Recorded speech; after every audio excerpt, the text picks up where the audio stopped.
DESIblitz.com. Hello and welcome. This is the DESIblitz Literature Festival. My name is Tommy Sandu. I'll be looking after you for the next hour or so whilst we have a little chat with the lady that you can see right now on your screens. It's the one and only Madhuri Banerjee. Hi, Madhuri Banerjee. How are you? Hi. We have to ask how people are nowadays, see, because of lockdown and COVID. So I have to say it in a very sincere way. It's not like a, hey, how's it going? How are you? Well, Are you well? Everything is good so far and I'm doing well. Thank you. Where in the world are you? Where are you right now? I'm in Goa and I'm really enjoying myself. Goa, India. Of course you are. There was me thinking, oh, she's probably in some little writing den. This is an author who's written all these books. She's probably hauled up in a little creative space. I'm on the beach, people. So is that the key? Is that the key to successful writing? Go find yourself a good location? Absolutely. I don't think you need a desk. I just think you need a state of mind. And I think Goa does that for me. So, hey, listen, I don't think you're on your own there. I think Goa probably does it for most people. Hey, listen, thank you so much. Thank you so much. And I mean this from taking the time out. We've got so much to talk to you about. You are a superbly successful author, and it's lovely to meet you. It's lovely to get to know more about you. You write erotica. Hi, erotica likh diya. Hi, it's controversial. No, you write saucy novels. But before we get into any of the book talk, how wrong do some people get your name? Madhuri Banerjee, it's all right for me. I got Desi roots. But you must have been called all sorts over the years. I'm Tommy Sandu. I've been called Xanadu, Xanax. You know, they get the name so wrong. What do you get, Madhuri? Mad Hurry? I get Mad Hurry a lot. So, which is, I'm quite mad and I'm in a hurry. So I let that go. So it's perfectly fine. People call me Madhuri, and then they forget, and then they're like, so it's so. Yeah, but actually, Mad Hurry could almost be like your wrestling name. You know, like, and here she is entering the ring. It's Mad Hurry. That could work in your little alter. If ever you want to take up wrestling, just something to consider. But alternate profession. Yeah, it could work. I don't know what's more dangerous, writing erotica or wrestling, because there aren't many authors like you, right? So let's just have a look at some of these novel titles. 2011, Losing My Virginity and Other Dumb Ideas. The following year, Mistakes Like Love and Sex. After a couple of years after, Scandalous Housewives, Advantage Love. Is this Forbidden Desires? Oh my! Yes, My Clingy Girlfriend. I'm not telling you about her. I'm just talking in general. That's one of your titles. What is this? How your mind is wired all the time? To writing erotica? No, it's actually I'm writing fantasy. Because I'm writing about women who actually take chances, get out of bad marriages, take steps to find who they are in life. And I think that maybe that's just fantasy. But see, that's the tricky thing about fantasy, and particularly your kind of erotica fantasy, because you've got to tread that line of fantasy and reality quite carefully, because if it's too fantasy, it's not relatable. Well, I make all my characters relatable because I've seen most of them in my life. And I take from personal experience as well. So I think a lot of the characters and situations are from people I know. And then I exaggerate them, of course, and give them all these incredible sexual exploits that, none of my friends have had. So, well. Do you tell your friends? Do you tell them, say, I'm basing a character on you or slightly on you, or I got this from you? Do they like that, or does that not go down well?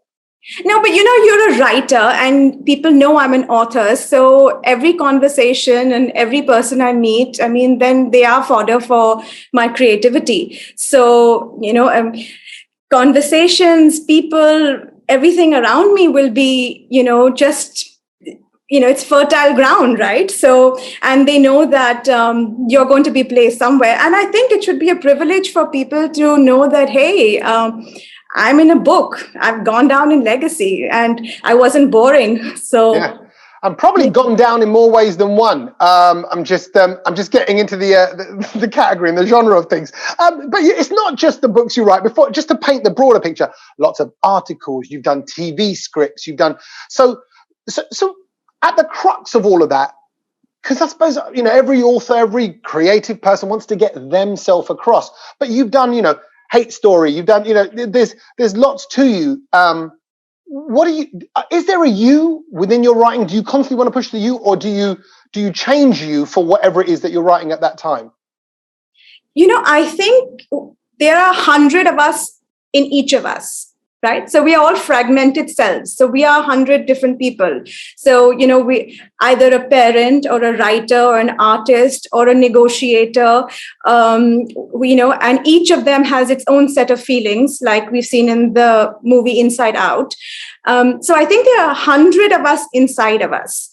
So I think as a writer, I don't really choose who I want to be when I'm writing. I just allow it to flow. So whether it is with a Bollywood script, and I will write crime and drama there, whether it is a novel, I'm working on a non-fiction book as well. I have, thousands of tweets and Instagram posts about, motivation to people. I've written 26 poems during the pandemic. So there's so much of writing that comes out, and it's not just one channel that is happening, because there are just some 100 voices within me that feel like coming out in my writing, and I allow that to happen. So, but then on a practical level, on a business level, almost, you as an author, as someone putting their work out, is that tricky to sell? Because then if you want to try one of your other 100 characters, the publisher, the people that you're signed to, or the people that you work with, they go, oh, this isn't a Madhuri Banerjee story, is it now? Because you've written, erotica, and then people like to put people in boxes. That's true. People do like to label things and just, stick to one thing. So with my novels, I give them a particular category. With my writing as such, with, say, different influences of, like, say, my columns or on Twitter or, different forms of my nonfiction, I can be a different person as well, because I think one gets bored with writing the same things over and over again. And I strongly believe in growth of an individual and growth of a writer. And you must always challenge yourself to do things differently, whether it is in your genre or categories or structures, characters.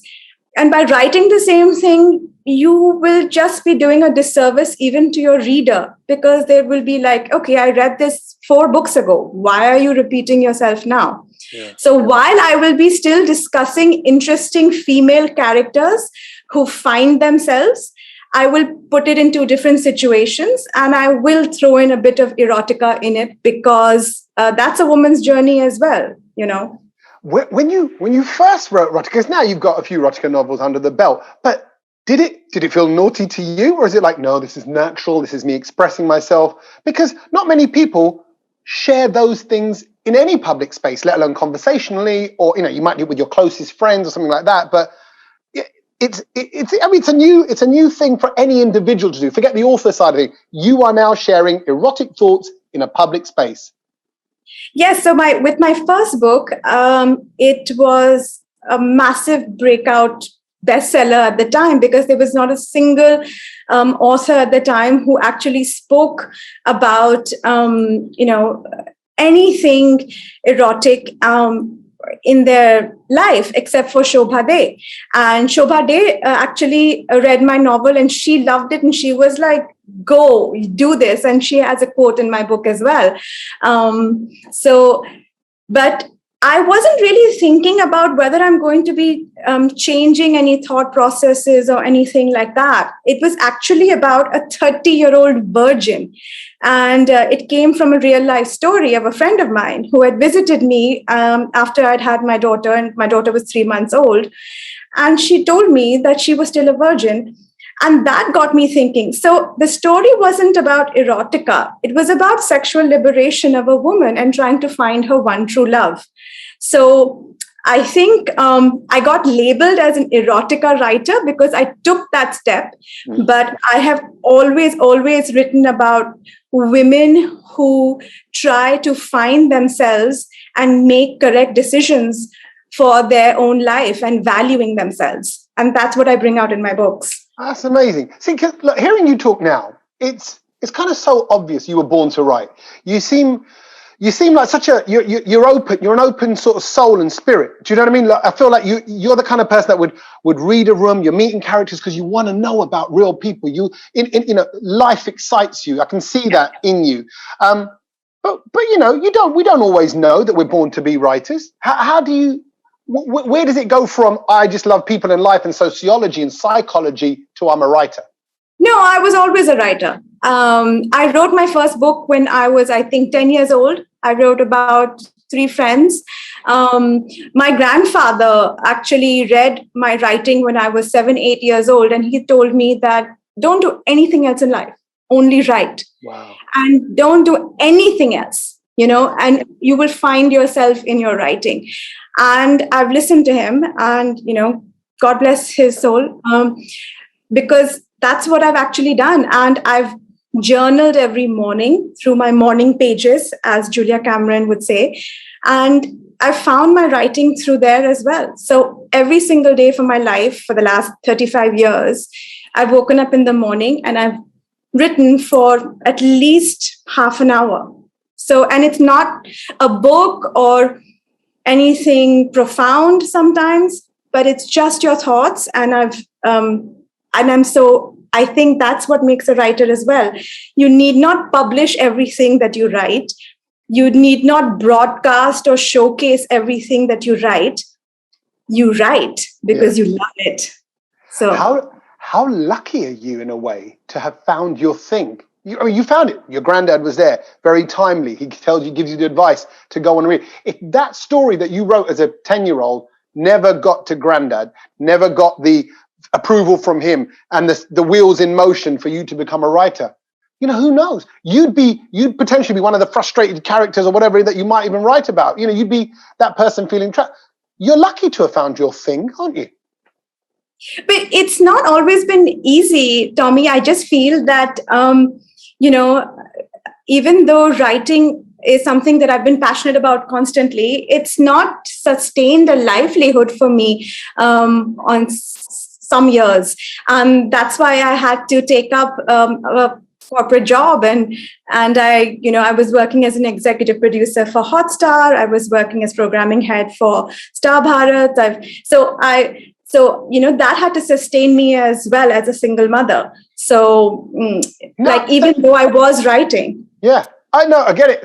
And that's the reality of it. And we were speaking to authors earlier, actually, in the festival a week or so ago, who were saying the same thing. I said, we would love to be doing this all the time and getting paid for it all the time. But that's a very elite few that can get to that level. Because on top of, like you say, juggling finances and things like that and doing it as a single mum, you've got your motherly duties. Do you mind sharing, what have you got children-wise? I have a daughter. She's 13 years old and I love being a mom. And she is just the most brightest and most beautiful person ever in this world. And she's my biggest support. And I love being a mom. So, yeah. And how lovely, I've got so many questions about you and motherhood, because I suppose being the kind of person that you are, I can imagine what kind of mum you are. I imagine you're quite involved. I think you're probably very close with your daughter as kind of friends, as sharers, as being open with information, but that's kind of cool for her and probably not cool for her because mum knows a lot about life and stuff. Do you know what I mean? Yes. And, it's my daily duty to embarrass her. So, the things that we can do to embarrass our children is A, wake up, 2, say good morning really cheerfully, and, 3, let's say something uncool. So I try and be, completely cool with her. I'm not bothered about her grades so much. She's, and even though does so well and, she has such lovely friends, and I feel I don't have to do too much for her except give her regular food and ice cream. And I think she's sorted after that, and I have a great ex-husband as well. And he's really involved with her life and very supportive, and we are friends. So I think that was pretty okay. So it's not like, she has this angst, but yes, I have put away a lot of money for her therapy for later. So. Yeah, she's going to need it when all the issues come out. It's all bubbling away. It's fine now. Just on that note, if you don't mind me saying about the ex-husband as well, it's great that you get on. Do you think being an author, being someone who's aware of characters, of reactions, of people in scenarios, that puts your EI level, your empathy levels on super high? So you're a great person to talk and negotiate with, because you're going to understand what other people are feeling. Is that why you get on well with your ex? Could that be why? Well, now for sure. But I think during the divorce, it was quite tough. And I think for everybody who is going through relationship issues, and I think during the pandemic, there have been a lot of relationship issues and divorces that have happened. It's not been easy for people who've been stuck together and who have to live together and, understand each other even more. So everybody goes through a tough time then. But I think we came out much brighter and happier because our focus was our child. And we said that everything that I do is going to be for her happiness. So if being like absolutely fantastic relationships with anybody for her, I will do that. So in fact, I have a fantastic ex-mother-in-law who I really adore. She has been my biggest support. And, Veena Mama has been like the best mother-in-law that anybody can ever have. And I was like, I am not giving her up in the divorce. No. I love, very few people will fight for rights to their mother. I will fight for my mother-in-law. So, wow. But see, that's so lovely. And this is when you realize all the elements have kind of come together around you with support networks and people to allow you to do what you do. But it still must be hard. Single mum, you got your daughter there, you want to, like you said, you can see your love for her and how much you want to be involved in her life. But you got to write, you got to put yourself in that creative space. You got to sit down and think, right, how does someone do that? Because your creative mindset won't just come when your daughter's gone to school or when your daughter's busy else. It could come at a time when you have to be with your daughter, or you have to cook the food or whatever. How does that juggle work, or how do you do that? Well, you have to categorize. I think that my writing happens mostly in the morning. Then I take a bit of a break to make breakfast for her and sit with her for some time. Then I have a long time of writing as well. And she's in school. And then again in the evening, we kind of are together again. But as an author of 9 books, she has seen me go through the writing process where I have just been in my room and I have told her that whatever that you are going through will have to wait for some time, because I have to give my writing my priority as well. Mm-hmm. So she understands that as well. So she gives me my space, and as a teenager now, because she requires her space and when she's doing her work, we allow that to happen as well. So I think it's a mutual respect for each other's creativity. And then I bounce off my ideas with her. And she gives me her feedback. So I think it works really well in my favor. It balances it out. Now, we live in a judgmental society, right? Particularly if I can be so bold as to say, being very much Desi in my roots and even family values here, People judge what you do, whether you're a presenter or you're in the arts or something else. You're not only an author, a divorced author. Hi, right? But you're hi. It needs a hi, right? Go toba, right? But you also, you're writing erotica. When are we all going to get over the taboos? When is all that? When is this going to change? Or is it changed? You must have seen it from 10 years ago to now. It's not going to change.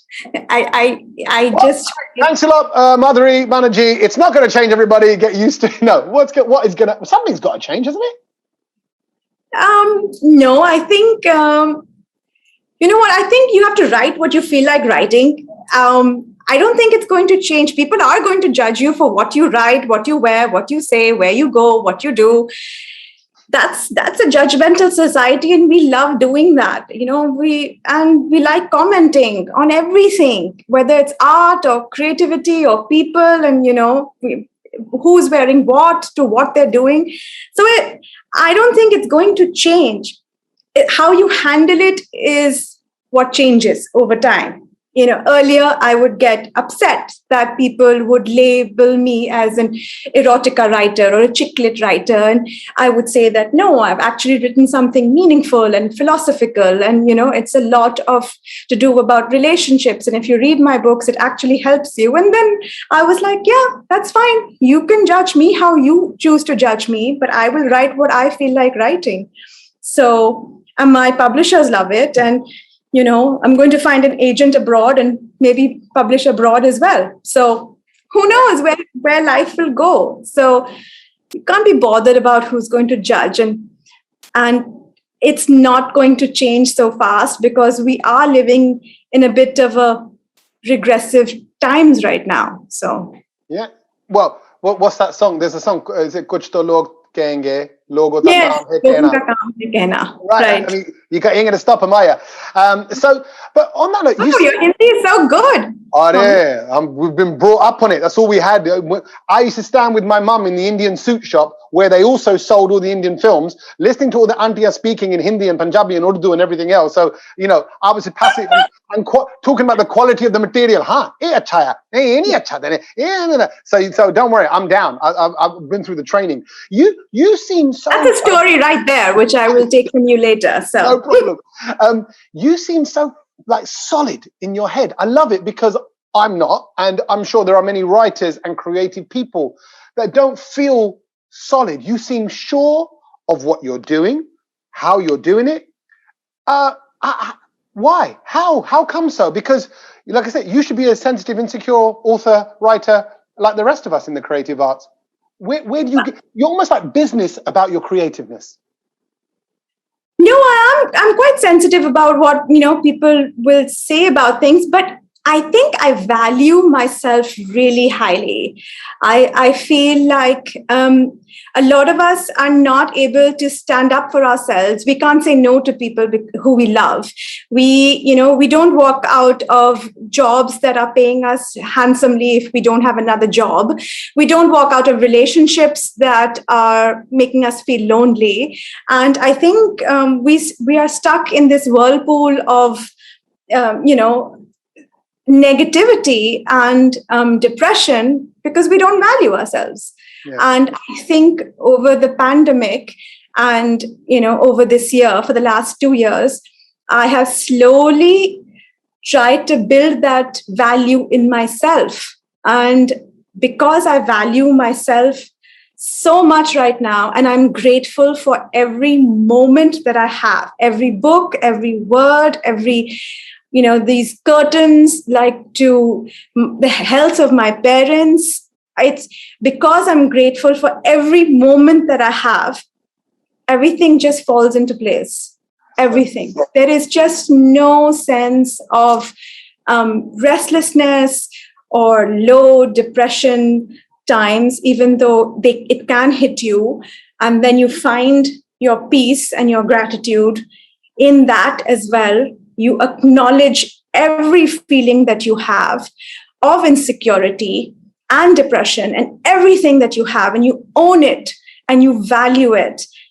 And then you can go on. And I find that in myself. So meditation helps as well. I was just going to say, I knew meditation would play a part because the way you said you refocus, you say your thank yous. Is that before you write? Is it every morning? Madhuri gets into meditation and yoga or what? I mean, to get yourself. I haven't done yoga. I'm just not a yoga person. I don't know. I'm a workout person. I have a trainer who screams at me and going, "Come on!" And I'm like, "Oh my God, I'm old. I cannot do this." Yeah. He's like, "You're not old. Let's do 20 more squats." I'm like, "Oh my God, I don't need to be thin." And they're like, "Not being thin." So I like someone Yeah, somewhere in the middle. Motivating me. I haven't done yoga, so. Okay, it's not yoga. But where is the motivation beyond the personal trainer? Because clearly there's someone or something in your life that's made you this way, that's made you kind of have high self-esteem, have a sense of self-belief, have a drive, have a focus, I'm on top of things, I'm grateful, I'm thankful. Where do those morals trickle down from? Or value? Well, I have a good set of parents, and I have my daughter who really supports me, and I have I feel meditation again. Because I just feel that whenever you do meditate and you focus on valuing yourself, and it becomes better and better every day. And, there's a tip that I would like to give to everybody, even non-writers, is like every single day, any time of the day, write 3 things about yourself that you value. Not just 3 things about yourself. Say like, I was confident today. I stood up for this today.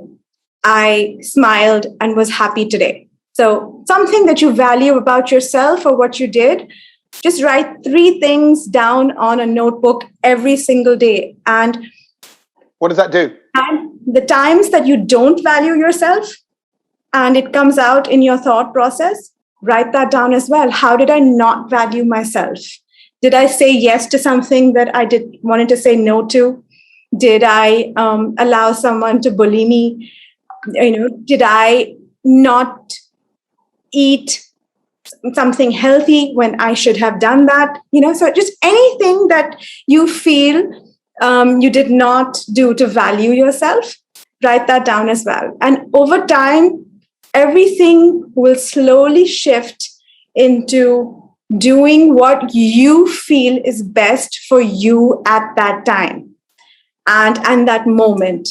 And then when you get rejection, and then when you get don't do this, don't do that, when you're depressed, you can look in your diary and see that, look at all the ways that I have valued myself. Yeah. Look at who I am. Look at what I have become from 1 year ago. And then you'll find that support within yourself as well, even if you have nobody around you. Okay, just because you touched on it there, let's talk to the people that might be going through something right now. Okay, there might be someone out there who's just going through it, and you're saying, hey, write 3 things that are great about you. I'm saying it purposely in a slightly condescending way, but please don't take offense. What I mean is, like you say, it all sounds so idealistic, and I've always said, when I see these things on TV, or you see campaigns about depression, anxiety, and particularly with men who do not share anywhere near enough about their emotions as they should be, I think you're not going to get through to those people. They don't want to write. They don't even want to pick up a pen to say. They can't even think of a good thing that they did today. All they see through their lens is the negative, is the worst. What you're obviously you're open to feelings and emotions. What does someone like that do? Well, first of all, don't be addicted to any form of addiction, because I think it's easy for us to go down that path of anything that is not good for us to make those feelings go away. So, and also I feel that if you do want to change, then you will have to make an effort. And if it's not about picking up a pen or writing, but it's about acknowledging your feelings for yourself. So I would say that if you feel really low or depressed, or you have that anxiety, sit in peace and, embrace that. Just, allow yourself not to be distracted by, the shows on television, or a book, or family, or music, or alcohol, or anything. And allow yourself, even if you don't want to write, don't want to meditate, but sit and embrace the negativity and say, it's okay. I'm okay. I'm alive. I feel shitty. Sorry for the words, but I'm okay. I've gone through this. It was not that great. Let's go forward. And when you embrace that negativity, it gives value to that as well, and it slowly moves from your life. So embracing that if you don't want to write it. Yeah. Okay. I'm going to just invite everyone, by the way, who's watching right now to start their messages, get your message in. You can drop a message into the chat box, and we can get your messages to Madhuri if you've got any questions about her books and her novels, because you've got so many successful stories and books under your belt, right? And obviously around. Would you call it erotica? Is that what you say? I'm an erotica writer. How do you label yourself, or don't you label yourself? No, if people would like to label me as an erotica writer, then that's fantastic. Why would I want to stop people from labeling me as they choose to label me? I would feel that I'm writing on relationships. So I would say that it is fiction, and it would be in the fiction category, and it would be in the romance category, because I dwell a lot on romance and finding your perfect partner. And all of my heroines and hero found what they were looking for, and it was done in a lovely way, through the struggle that they had, and they found somebody, and and that's what I write about, romance. So are you constantly on the hunt for characters? In your social life, in your world, is everything and everyone a potential influence? Or because again, it's a bit like being with a psychiatrist. When you hear, "Oh yeah, you're a psychiatrist. Are you analyzing me?" Everyone wants to know. You go, "Oh, you're an author. Are you going to put me in your book?" It's that same sort of approach. Are people nervy around you? Because they're like, "Don't talk too much to this one. She'll make you the next sex addict in her book." Yes, they are. So they're they're like. So I'm like, "Whoa, what do you do?" And they're like, what should I say? I'm an interior decorator. And I'm like, no, you're not. You don't look it. So I'm like, And then when I say, oh, where did you meet your husband? They're like, did you try the pastries? They were really good. So, people are a little wary with writers. But I do try and find stories everywhere. But more or less, it's not, the creativity comes naturally. It doesn't always come from the environment or people around you as well, because at one point you do write what you know, but then as a writer you must grow, and then you write about all the things that you don't know, and you can research, and something else can trigger you beyond your environment. So it could be something that you read, it could be from a book, it could be from a newspaper article, a magazine, it could be anything that would trigger your creativity. Okay, I'm sorry, I'm trying to say, re-emphasize, I think I got it wrong a little bit before. Anyone who wants to ask a question in the Q&A box, I call it the chat box, I'm talking nonsense. It's the question and answer box that's on your screen. Pop a little question in there, and I'll get over to Madhuri. Now, with so many ideas, this was it, because again, I can tell you're someone who's probably got a different book idea every week, every day, maybe twice a day. There's stories that start as a little gem, as a little acorn, like you say, there's that 30-year-old virgin, you think, hold on a minute, there's something in that. How do you know that there's a book in this? How many times do you go down a lane and then go, oh, actually, no, there's not a book in it. There was just a nice little story for a moment. But do you know what I mean? When do you know that a story's got legs? You have to just write it out.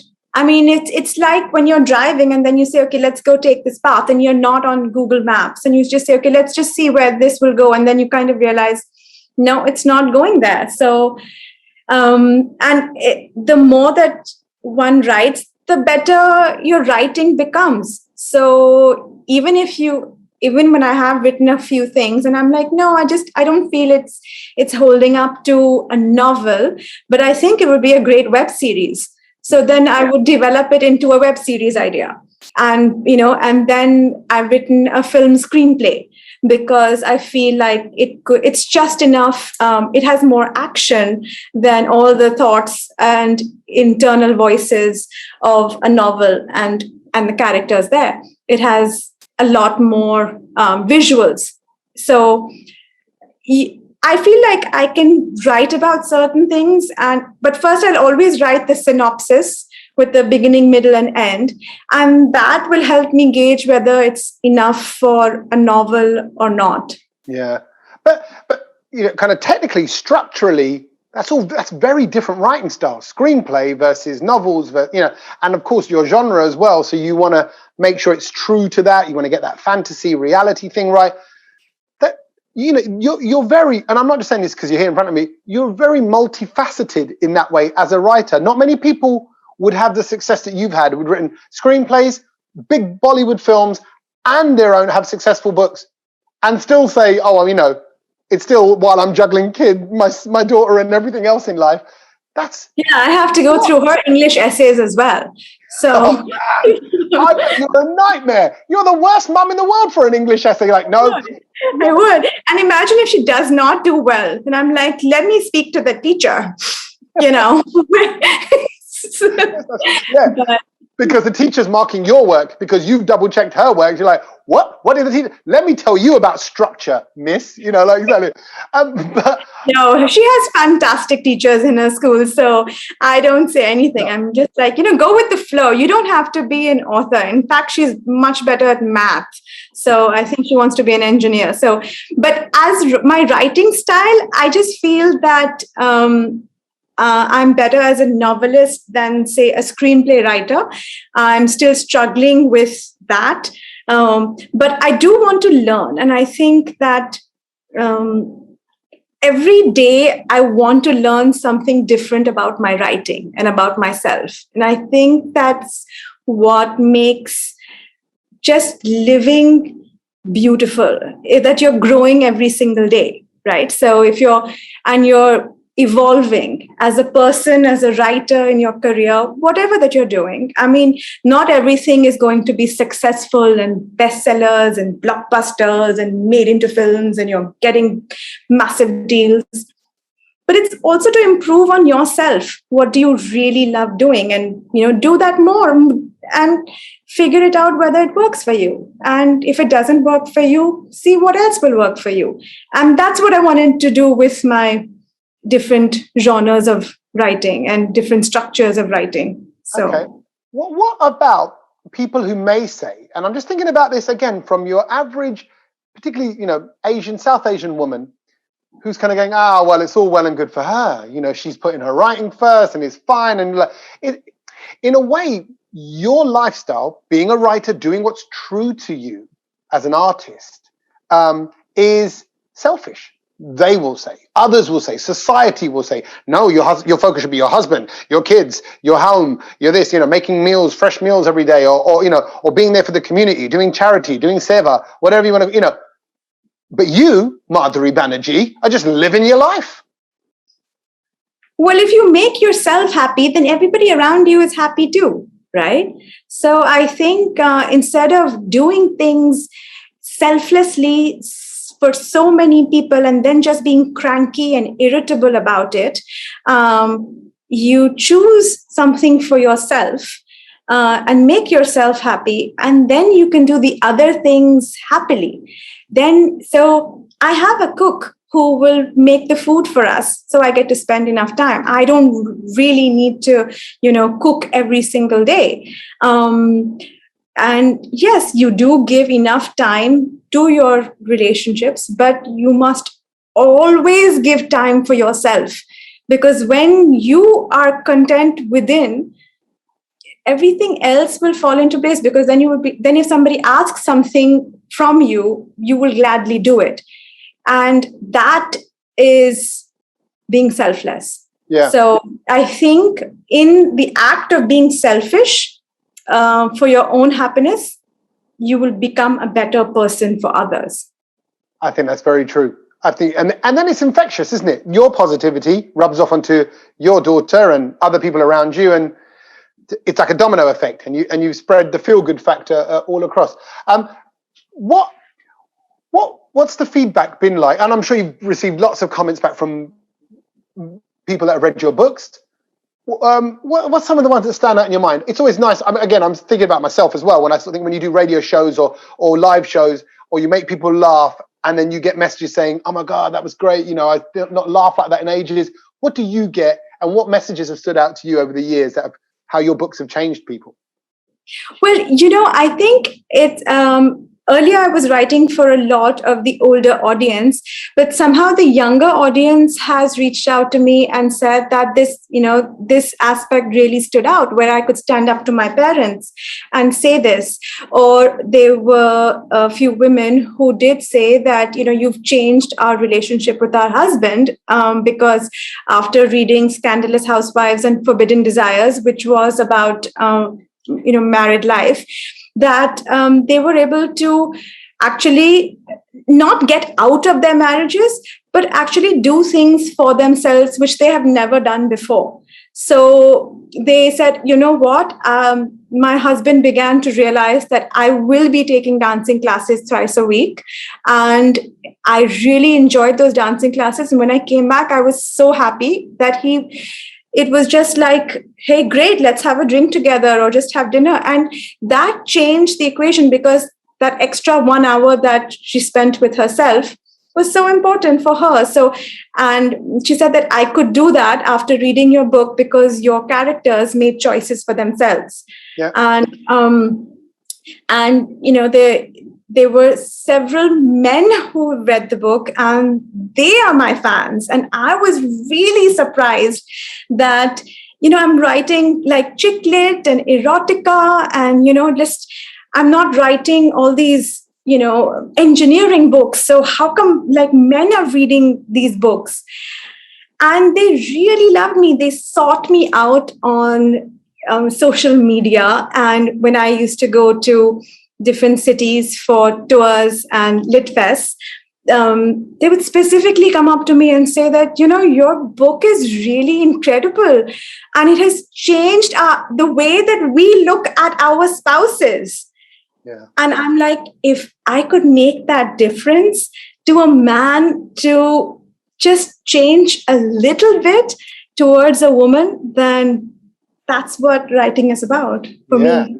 I bet it must feel amazing, particularly to know that you're changing them. Not only are you entertaining them, not only are you giving them a great story and a great script and a great plot, which might have its twists and turns and surprises, but it's so personal. Like you say, how people come away from the erotica kind of category is very personal, isn't it? It's not like a crime thriller. Yeah, it is personal. I mean, I'm not a crime thriller or, that kind of a person at all. I mean, I want to entertain. I'm in the business of entertainment. So I want to entertain with maybe just something that helps you reveal something about yourself, and makes you take a decision that you might never have taken in your life. And I want to do it because you are entertained. And I've done mass communications, and I won a national award and a gold medal in mass communications for entertainment. Yeah. I've not done anything to save lives, but I want to make you laugh, and I want to thrill you, and I want to move you, and I would like to just completely enthrall you. That's what I should do. I love it. You can feel it. You can feel that your raw passion for it. We've got a question here from one of our lovely people watching. It says, how do you approach your sexual content? How explicit does a writer go? Did you censor it from an Indian perspective? I did not censor it at all. And neither did any of my publishers, Penguin or Rupa Publications. They actually enjoyed it. And it was, and what they say about erotica and porn, it's all about the lighting. And it's the same thing with your writing, right? So it's not, ew, disgusting. I cannot read this. Let's just, go over the pages. And I don't want to read that or whatever. I don't think my parents would read it, but, because they cannot imagine their child. But as a reader, you should feel sensuous with it. And you should feel like in that moment. And that's what I would like to do with my writing. I wrote it, not when there was just so much of stuff going around during the pandemic and your child and everything, you do need to sit in a quiet place and, just be in that moment, have all those feelings come to you and be able to write it as well. And sometimes those feelings don't come and you have to write it and rewrite it and edit it and, get it right, because that's just something that you have to do. And, if it's sometimes it's just part of the job. So, yeah. And as we know in the Western world and over here, erotica writing has been around for decades now, right? It's been, you can probably trace it back hundreds of years if you really want to go back. But we still feel to some extent South Asian audiences are coming up to scratch. Media, consumption of media is all crossing over Western and Eastern. So have you noticed a growth, a positive change in the last 10 years of your writing? I'm just going by your 2011 release to now. I know you were writing since you were 10, but have you noticed a change in how that's consumed in the last decade? How I'm writing or how it's consumed? Your writing and how your writing is consumed, and also the erotica kind of genre in general, how that's being consumed. How much has that changed in the last 10 years? Okay, so erotica, I think, has exploded in the continent and the subcontinent and all over, I think, at some level. And everybody has attempted at writing it in their books and as a specific genre as well. So just an erotica book that is there. So there's been a lot of erotica writing that is there, that has come out. How much of it is good? I can't say, even though I have read a few things. Rosalind de Mello's Handbook for My Lover was a really interesting erotica book that I read. Erotic Stories by Punjabi Widows was another book, which was really funny. But I feel largely Indian writers shy away from the label of erotica or putting in erotica in their book as well. So because they're like, no, we don't want to be labeled that at some level. Yeah. I think it's understandable. We live in a conservative society and we don't want to upset our parents or a larger family by writing or saying something that will be offensive to them. So, but for me, I have seen my writing evolve, that goes beyond erotica as well. I write it easily as well now, and then we can choose which passages should go into the book or not go into the book, or so it just it's become easier for me to write that. But how people are responding to that, since I've not written or published a novel recently, I will by next year. The response to my writing has primarily been based on my Instagram posts and Twitter that I have reached out to people, and that's more motivational and life lessons that I've been giving. So that's a different kind of writing. No, and I'm sure that feels really great. It's just, I just wondered whether things become a bit more liberal, a bit more accepted, because we're still living this kind of dual moral world, particularly in South Asian culture. It might just be me as a British Asian, but there is just a very old school way where someone like my dad not like this, but someone in my dad's generation, age-wise, will say, these girls, they're just doing it for the shock factor. They're just doing it because it's a bit of a rebellion thing. And I just wonder whether that's fading out now, and you'll finally get people saying, no, actually, it's good writing. It's a lose yourself story. It's a read it on the beach in Goa. And that's what that's what it should be. And people are accepting it as a genre, not like what is this girl doing to the image of Asian women, or the image of, it's like you carry the weight of representation of Asian women all across the planet on your shoulders, and you're just an author. You're doing your thing. Well, I think everybody above 55 will still hold that viewpoint, I feel, and be like, no, she's still doing things to shock people. But I think a large part of the population is pretty okay with reading and writing and discussing erotica, I feel. And, and it just depends on who you're with to do it, right? So a book is very personal. We're not reading a book out loud. A book is something that you read for yourself. So a web series might be something that you're watching on your mobile. A film is something that you're watching as a family. So as different platforms, you have to be aware of what you're putting out there as a writer and who you're planning to do it for, because then it gets categorized. AAA, whatever that it gets categorized. But if you know that this is a writer, she writes erotica, then it's up to you to choose whether you want to pick up that book or don't want to pick up that book, because you're going to be reading the book alone. And also, you're discussing it with somebody else. So books are word of mouth. You're like, hey, I really loved Jhumpa Lahiri's new book. So a friend will pick it up. Or you say, oh, I didn't like her book at all. It was not that great this time, and somebody would say, okay, maybe I won't read it. Or, maybe let me try it and have my own opinion.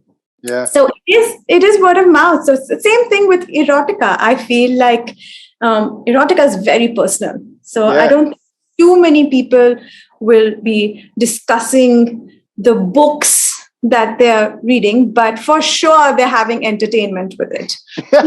I'm sure they are. I love the way you raised your eyebrows for entertainment there. Wonderful listening to this conversation, says one of our viewers right now. Thank you. What do you think about the publishing scene in India? Do you think Indian writers need more representation worldwide? The question says. Yes, they do. Yes, they do.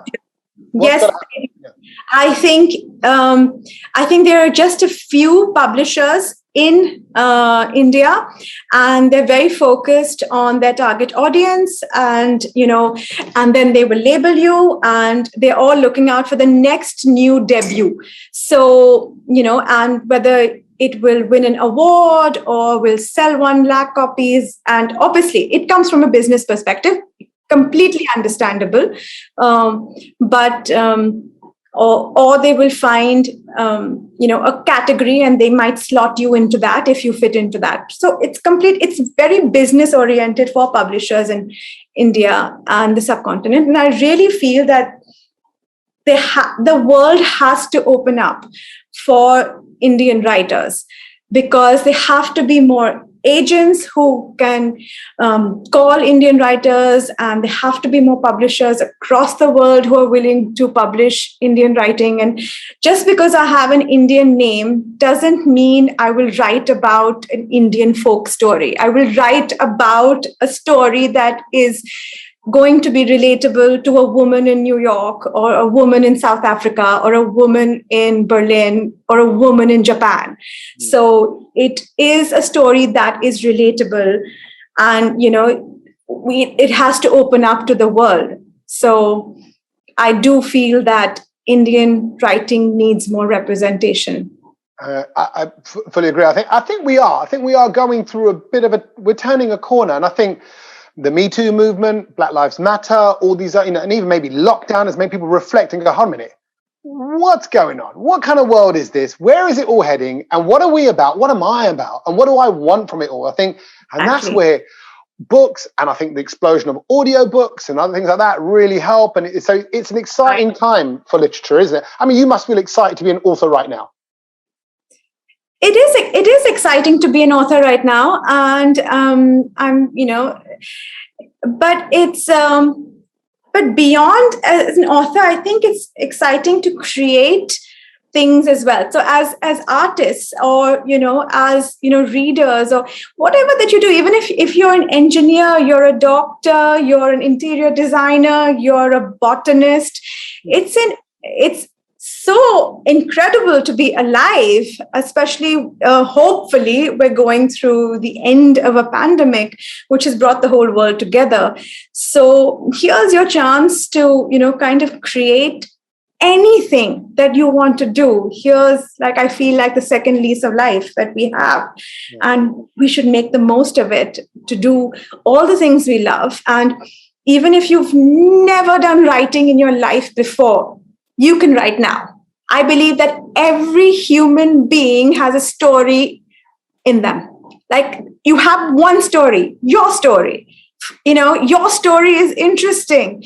You just write your story. And then from there, you can write another story. But just write, because I just feel that not many people write, and writing saves you.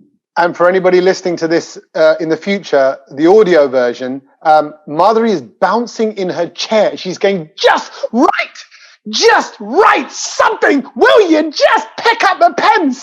And so obviously it's something very close to you. And what you'll be my competition, so just don't do it. Go watch something. Welcome the competition. What are you writing at the moment then? So what's the thing for next year? What can you tell us, or what's coming out soon?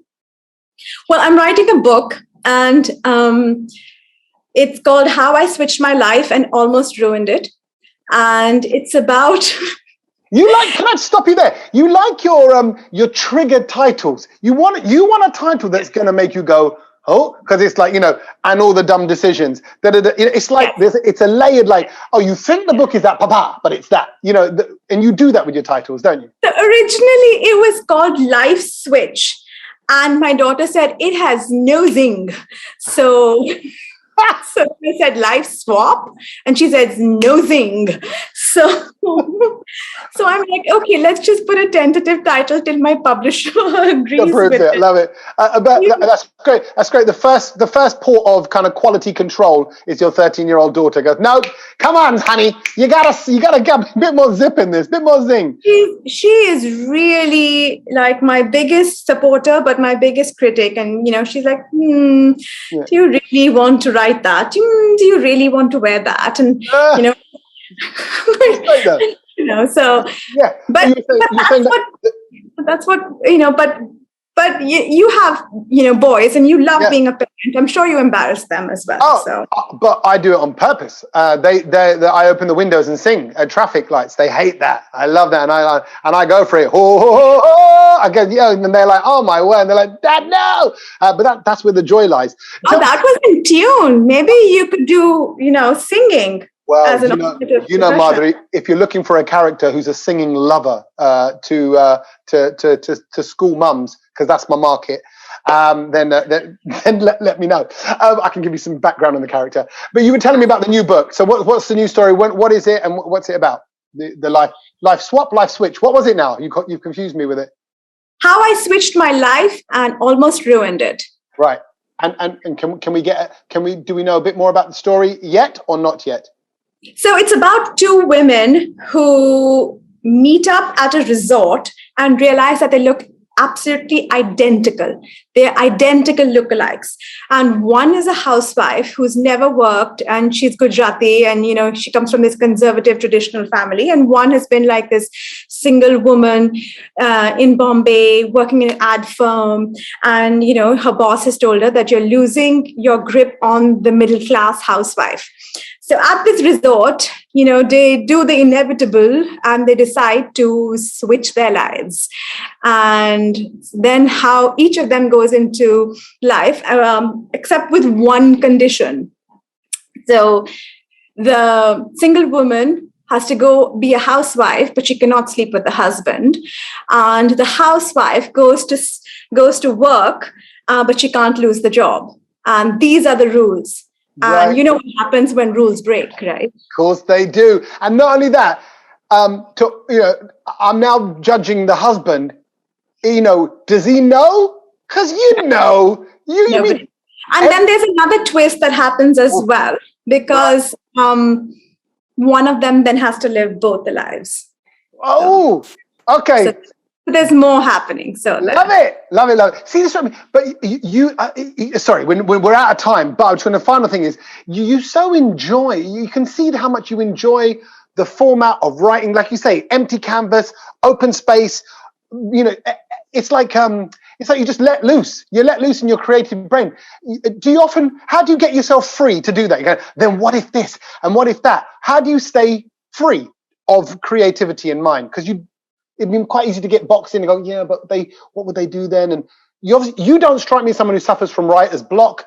It's just like, what if? I suffered from writer's block for about, I think, 8, 9, 10 months. During the pandemic, because I had written this book out, and then I suffered from writer's block for a long time where I could not write anymore. And I've just allowed myself to not work on anything for a long time, because as you know how the farmer has to leave the field fallow before you can plant the seeds again, right? To have the harvest.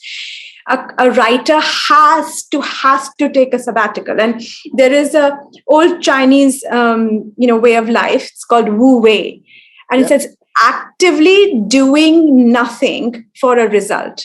Yeah. So you actively have to stay away from any form of writing. Saying, I am not going to write. I will not write. I will not look at that laptop. And when you just actively stay away from it for a long period of time, and then you slowly get back into it, because then there's a gush of the creativity that comes. And when the time is right, and when the time is not right, go work out, go for long walks without any music or without any, mobile phone, just long walks alone by yourself, and everything will come back. It's so funny how walking helps. By the way, I've never met anyone else in my life who uses the fallow fields analogy. I do it all the time, because I was going to go, hey, I'm replenishing my nutrients. When they go, what are you doing? I go, very little. I'm just, because I burnt out there doing stand-up, this, that, whatever other shows. And I'm like, I need to just re-energize and all of that. And, so work on ideas. Someone else, I'm going to add to your farming analogy, not just because I'm Punjabi, but because I'm going to add to the farming analogy and say, somebody said about bamboo. When you grow bamboo, you're watering this little plot of mud for years. Bamboo takes 5 years for one sprout to come through. But when it does come through, whoosh, it goes. And they go, some people are going to look at you working on your writing, working on your creative stuff, and going to go, he's just watering mud. But actually, you're growing bamboo. So you're about to go whoosh. And I know you've already gone whoosh. I'm talking more to the writers out there that are trying to get their things out there. Hang in there. You'll go whoosh, just like this lovely lady here as well. Madhuri Banerjee, it's been nothing short of a pleasure talking to you. I really love this. I can't believe the hour's gone like that. It's gone super fast. I can't believe it. This has been so much fun. Good. I'm glad you enjoyed it as well. Thank you to everybody watching. Thank you to the DESIblitz Literature Festival as well. Thank you, DESIblitz, for having us here. And you can contact us on Twitter. And I would really like to introduce my daughter, who I've spoken about. So, hello. Hi. Hi, daughter. Yes. You're all right. Look at that. Oh, look at that. She was like, right, I've done the wave, Mum. I'm going to go. And she went to get up. And then the mum did that thing. No, not yet. I saw her point back.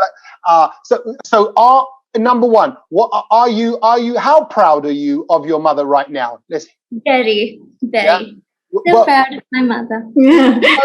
This is all on camera. We will she will be like, no, tomorrow, Swami. You painted me very critical in the interview. Okay, we'll discuss that later. Yeah, okay, look at that. Feedback as well. But you've got one of the most embarrassing mums in the world. So are you okay with that? I'm used to it now. Sorry?